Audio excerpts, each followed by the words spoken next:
Eu vou explicar aqui para vocês ainda um pouco sobre verbos, que a gente tem estudado bem o que é verbo, que são as palavras que indicam ação ou estado, que é a situação, o estado.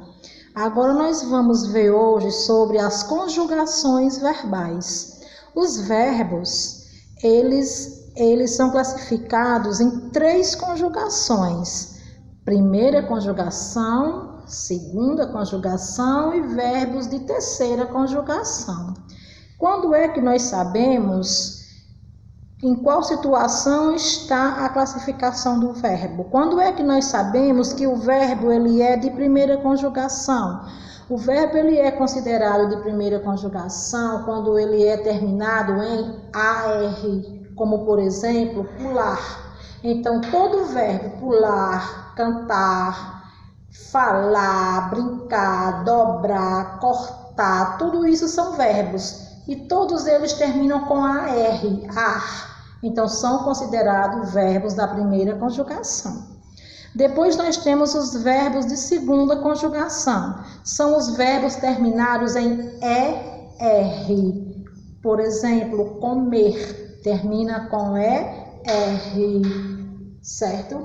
Então, todo verbo comer, correr, fazer, todo verbo que terminar em ER, ele é um verbo de segunda conjugação. Já os de terceira conjugação serão os verbos terminados em IR. Por exemplo, subir, tá certo? Então, todo e outro qualquer verbo, além de subir, que for terminado em IR, ele é considerado um verbo de terceira conjugação, tá certo? Então, está aí a classificação dos verbos quanto à sua conjugação. Primeira conjugação, quando for terminado em AR. Segunda conjugação, quando for terminado em ER. E de terceira conjugação, quando for terminados em IR. Lembrando que esses verbos, eles têm o modo deles ser usado nos textos, nas frases. Vamos ver 2 modos. O indicativo é o modo que indica a ação. Por exemplo, eu pulo corda. O verbo é pulo, que é a ação feita por eu, né? Pulo. E pulo surgiu de qual palavra? Pular. Então, quando eu digo eu pulo corda, o verbo está no modo indicativo, porque ele indica a minha ação. E qual é a minha ação? De pular. Ok? Então, nas frases, o verbo ele vai vir dessa forma, nesse modo. Ok?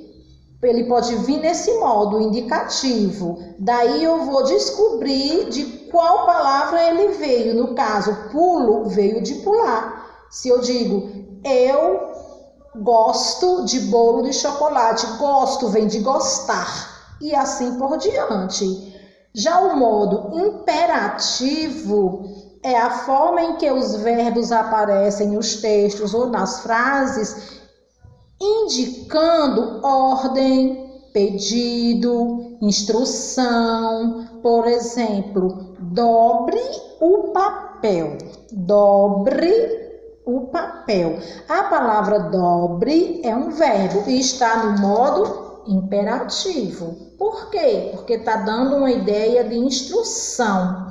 Ou também pode ser uma ideia de pedido, ideia de ordem, certo? Então, quando o verbo é usado nesse sentido, ele está sendo usado no modo imperativo. E tem como eu saber de qual conjugação ele faz parte. Porque quando eu digo dobre o papel, eu sei que o verbo é dobre, certo?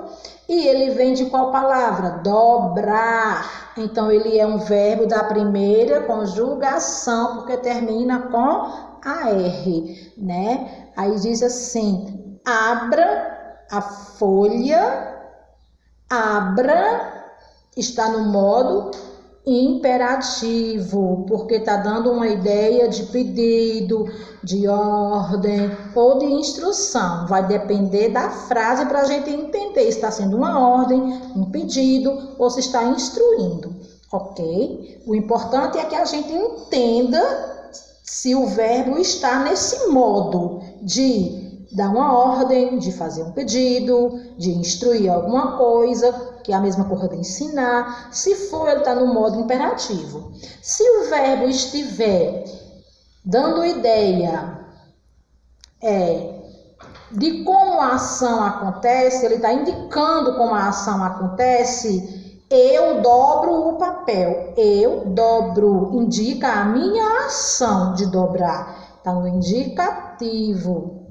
Tá vendo? É bem simples, não é tão difícil de ser compreendido, tá bom? Eu espero que vocês tenham entendido até aqui sobre as conjugações verbais e os dois modos também dos verbos, tá? Sendo que as conjugações são 3 e os modos são mais de 2, porém, hoje a gente vai estudar apenas esses 2, tá bom? O indicativo e o imperativo.